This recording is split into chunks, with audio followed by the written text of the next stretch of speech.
आइए सबसे पहले हम उस भगवान, उस देवता, उस ईष्ट को याद करते हैं जिसने हम सबको बनाया।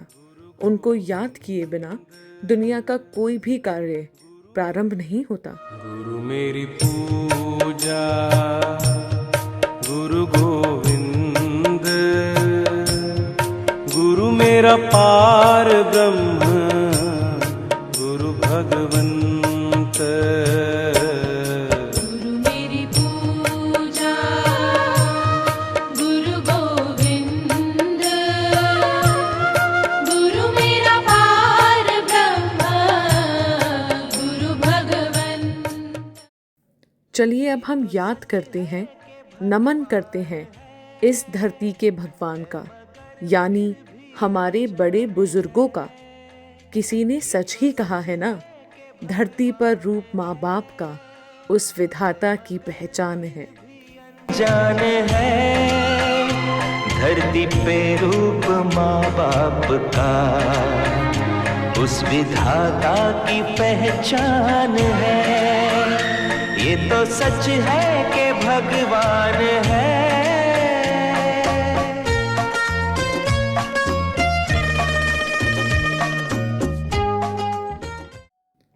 आशा जी का जन्म 13 जुलाई 1963 को सुरसुरा ग्राम के लक्ष्मी चंद जी एवं केदारी देवी जी के परिवार में हुआ। आपने अपनी प्रारंभिक शिक्षा सेंट्रल गर्ल्स स्कूल से ग्रहण करी। उसके बाद सावित्री गर्ल्स कॉलेज में आपने उच्च शिक्षा प्राप्त करी एवं ट्रेनिंग सरस्वती विद्यालय से प्राप्त करी। आशा जी के आखिरी कार्य दिवस पर स्कूल का माहौल कैसा था, चलिए हम देखते हैं।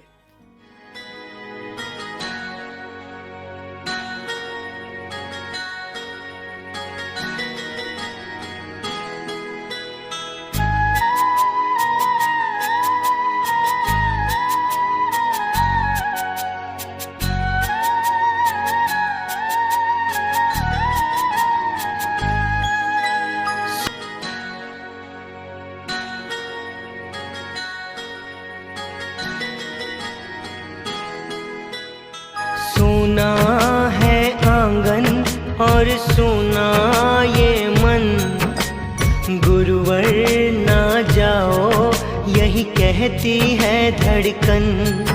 तुम छोड़ के जाओगे हम सबको रुलाओगे, यादों के मीठे पल हरदम याद आएंगे। प्यारी गुरुवाणी है, बड़ी ही सुहानी है। आज है विदाई गुरुवर, आंसू की रवानी है। सुना है आंगन और सुना ये मन, गुरुवर ना जाओ यही कहती है धड़कन। गुरु के बिन कोई भी ज्ञान कहाँ पाए, ज्ञान का अमृत देने तुम खुद ही चले आए। प्रेम का धागा ऐसा बांधा अब तोड़ा ना जा। अरे आज मुझे सेवानिवृत्ति के 35 साल पूरे हो गए और मैं आज रिटायरमेंट हो रहा है, मुझे आश्चर्य हो रहा है। समय की विडंबना है कि प्रभु कृपा से लगभग 35 वर्ष के इस राजकीय सफर को पूरा कर मैं आज फिर उस मुकाम पर पहुंच गई हूं जहां से मैंने अपनी राजकीय सेवा का सफर शुरू किया था, यानी मेरा घर, मेरा परिवार। आज जब भी मैं जीवन के उन शुरुआती सफर को याद करती हूं तो मेरी आंखों के सामने वो मंजर आज भी जीवंत हो उठता है। मैंने अपनी शादी के मात्र 3 महीने बाद ही राजकीय सेवा का सफर अस्थायी शिक्षिका के रूप में पंचायत समिति भिनाई के ग्राम अरवड़ शेरगढ़ से प्रारंभ किया था। मैं शहर में पली बड़ी हुई। मैंने उस समय तक ग्रामीण परिवेश ही नहीं देखा था, जहां पहुंचने का कच्चा रास्ता खेतों में से होती हुई मात्र एक पगडंडी, वो भी पैदल चलकर विद्यालय तक पहुंचना। शुक्र है उस रास्ते पर चलने के लिए मेरे साथ मेरे पति के रूप में एकमात्र साथी था। परिवार से सभी सदस्य अपने अपने काम में, नौकरियों में व्यस्त रहते थे। उस समय हमारे पास विद्यालय जाने का एकमात्र वाहन था साइकिल। 6 किलोमीटर का साइकिल पर यात्रा कर विद्यालय जाना और वापस घर आना। खैर, छोड़िए इस बात को। हम अपनी इसी दैनिक रूटीन से अपनी अपनी ड्यूटी कर रहे थे कि एक दिन मुझे याद है, वो दिन जब हम दोनों अपनी ड्यूटी से घर पहुंचे। 26 अक्टूबर 1988 का दिन, जब घर पर पोस्टमैन एक पोस्टकार्ड देने आया। वह पत्र पंचायत समिति केकड़ी कार्यालय से आया था।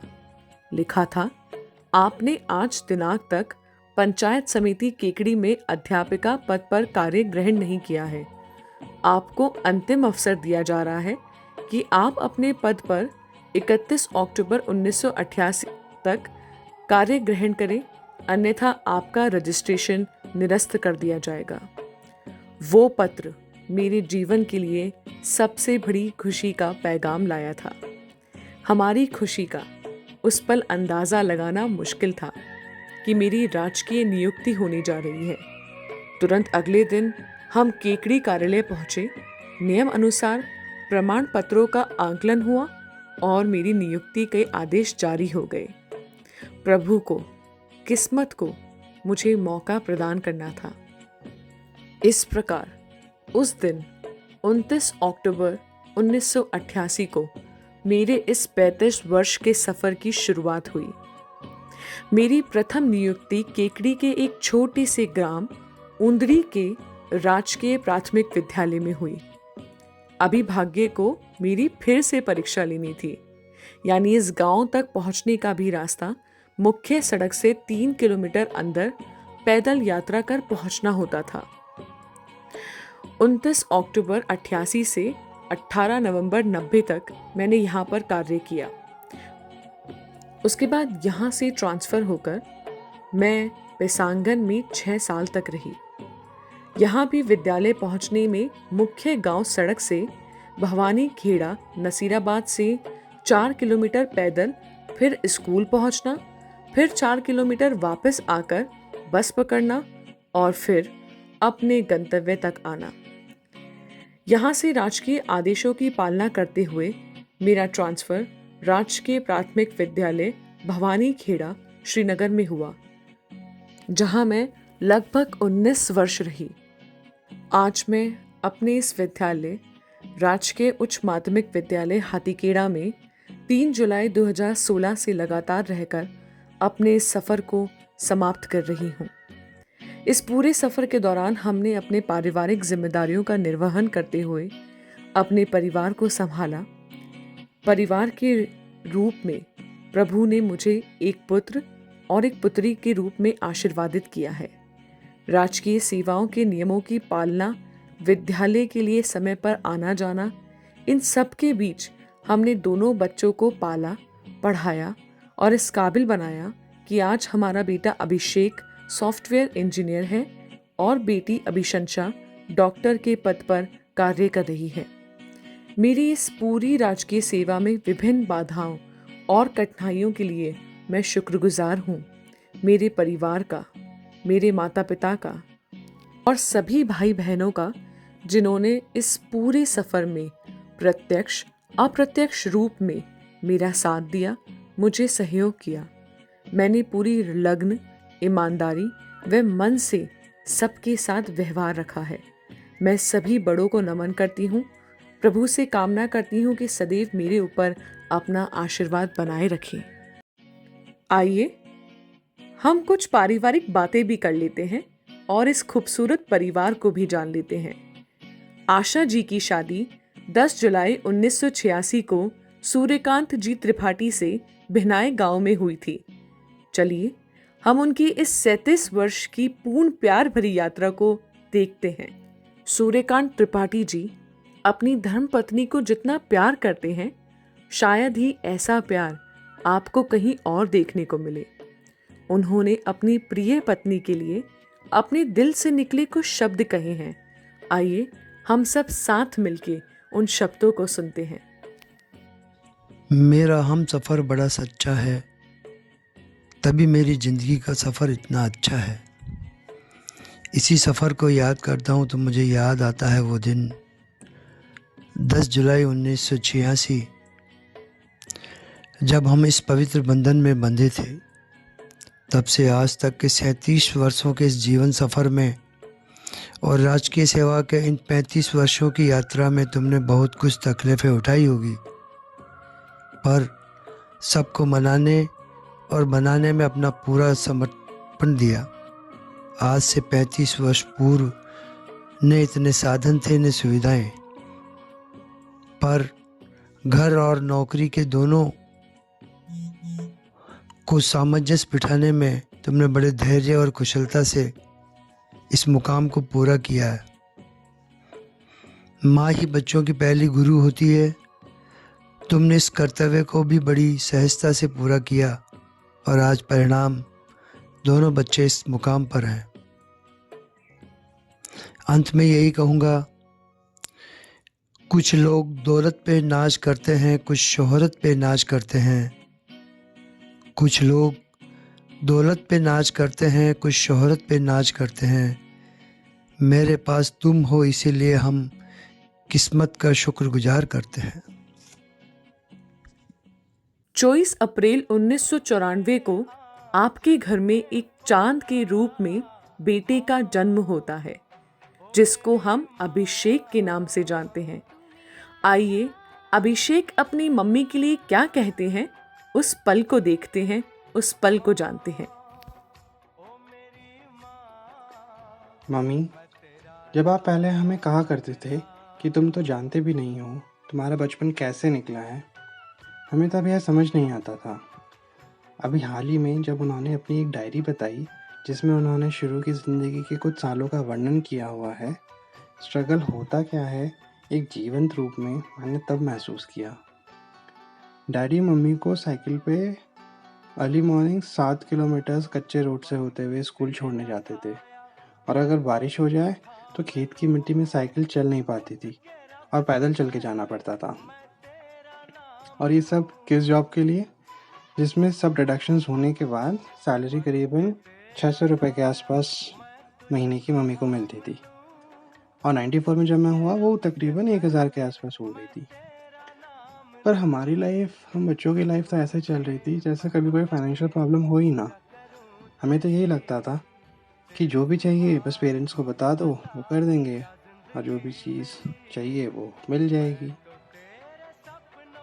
हमें तो बताते भी नहीं थे कि स्कूल, कोचिंग या कॉलेज की फ़ी पे करने के लिए कब वो लोग लोन लेते थे और कब रीपे हो जाता था। पर बेस्ट एजुकेशन दी शायद आपकी उसी ऑनेस्टी और हार्ड वर्क का ये नतीजा है कि आज हम अपनी लाइफ में जहाँ पर भी हैं बहुत अच्छे से जी रहे हैं। 17 मई 1996 को इस धरती पर एक परी का जन्म होता है, एक प्यारी सी सुंदर सी बेटिया अभिशंसा का। अभिशंसा अपनी मम्मी के लिए कुछ दिल से निकले शब्द कहती हैं। आइए हम सब साथ में सुनते हैं। तो ये वीडियो उस ब्यूटीफुल लेडी के बारे में है जिन्होंने मैं से लेकर माँ तक का सफ़र तय किया है। मैं से माँ बनने के सफ़र में मात्रा तो एक ही लगी, मगर जिम्मेदारियों के बोझ कई आ गए। नहीं आई मीन बोझ से मेरा मतलब मैं और मेरा भाई नहीं है ना माँ। एनीवेज़ ये कहानी हमारे बारे में नहीं है, ये कहानी उस सुपर हीरो की है जिसके पास संजू की मैजिकल पेंसिल तो नहीं थी, मगर फिर भी उन्होंने हमारी हर ख्वाहिश को पूरा किया। जिसने डम्बलडोर जैसा गाइड किया है तो जय वीरू जैसा साथ भी दिया है, गब्बर जैसा डराया है तो मदर इंडिया जैसा प्यार भी किया है। I know I am being too filmy, but क्या करें, बात भी तो हीरो की है ना। मैंने उनका हर फेस देखा है, टीचर वाला फेस ऑफ कोर्स, हमारे ज़माने की तो बात ही अलग थी face. I am a master chef face. तुम्हारे जैसे 4-5 बच्चे हो जाते तो क्या ही होता हमारा वाला face. But jokes apart, yes I have this hero जो बहुत स्ट्रॉन्ग है, बहुत ब्यूटीफुल है, जो बहुत हार्ड वर्किंग है और जो हमसे और हम जिनसे बहुत बहुत प्यार करते हैं। वो हीरो मेरी माँ। 7 जून 2023 को अभिषेक की शादी गरिमा से होती है। शादी बहुत ही धूमधाम से राजाशाही तरीके से आयोजित करी गई। जैसा परिवार वैसी घर की बहू आई। परिवार भी संस्कारमय और बहू भी संस्कारमय। गरिमा अपनी मम्मी के लिए कुछ कहना चाहती है। आइए हम सब साथ मिलके सुनते हैं। मम्मी जी, सबसे पहले आपको सर्विस कंप्लीशन की हार्दिक शुभकामनाएं। नए घर में आने के बाद आपने काफ़ी अच्छे से ध्यान रखा है। अक्सर बोलती रहते हैं खाना अच्छे से खाओ, इतना कम मत खाया करो, कौन से फ्रूट्स अच्छे लगते हैं। चलो अच्छा लगा कि ये पता चला। मुझे ज़्यादा एक्सपीरियंस तो नहीं है खाना बनाने में और बाकी कामों में घर के, सो सीखना काफ़ी कुछ है मुझे आपसे। बस इतना बोलना चाहूँगी कि आप हेल्दी रहें, खुश रहें और आपकी ब्लेसिंग्स, आशीर्वाद हमेशा बनाए रखें। बहुत बहुत शुभकामनाएं। नाम के जैसा काम किया आपने, आपको कोई कैसे भुला पाएगा। विद्यालय के आंगन में खिलता हुआ गुलाब हो आप। हमारे अंधियारे जीवन में ज्ञान का दीपक हो आप। हम सब बच्चे थे नादान, पढ़ने में नहीं था ध्यान। हमारी भूलों को माफ करके दे दिया विद्या का ज्ञान। अपनी अनमोल शिक्षा को खेल खेल से हमें सिखाया। संस्कारों का पाठ पढ़ाया, सही गलत का ज्ञान कराया। हमारे निराश हारे मन में आत्मविश्वास जगा दिया। मंजिल तक पहुंचाने का रास्ता हमें दिखा दिया। टीचर जी, हमारे आंगन को छोड़कर जा रहे हो आप। जीवन में सदा खुश रहो, यही है हमारी प्रभु से आस। अपनी खुशबू से महकाते रहो सबकी बगिया को आप, सबकी बगिया को आप। उनको और मेरे बेटे अभिषेक को और मेरी बिटिया रानू को और मेरी दूसरी बेटी गरिमा को, मैं सभी को, पूरे परिवार को अपने तहे दिल से धन्यवाद देती हूँ। और इन्होंने इतना भव्य प्रोग्राम किया, उसके लिए मैंने सोचा भी नहीं था सपने में कि ऐसा होगा, लेकिन बहुत मन से इन्होंने मेरा स्वागत किया और इनको इतना समारोह में ऐसा प्रोग्राम किया, उसके लिए मैं सबको धन्यवाद। आप सब मेरे सेवा नृत्य में पधारे, उसके लिए मैं आप सबको धन्यवाद देना चाहती हूँ। और आपने समय निकाल के मेरे इस फंक्शन में पधारे, उसके लिए मैं आपको आभार व्यक्त करती हूँ। और ऐसा ही प्यार बनाए रखें। धन्यवाद।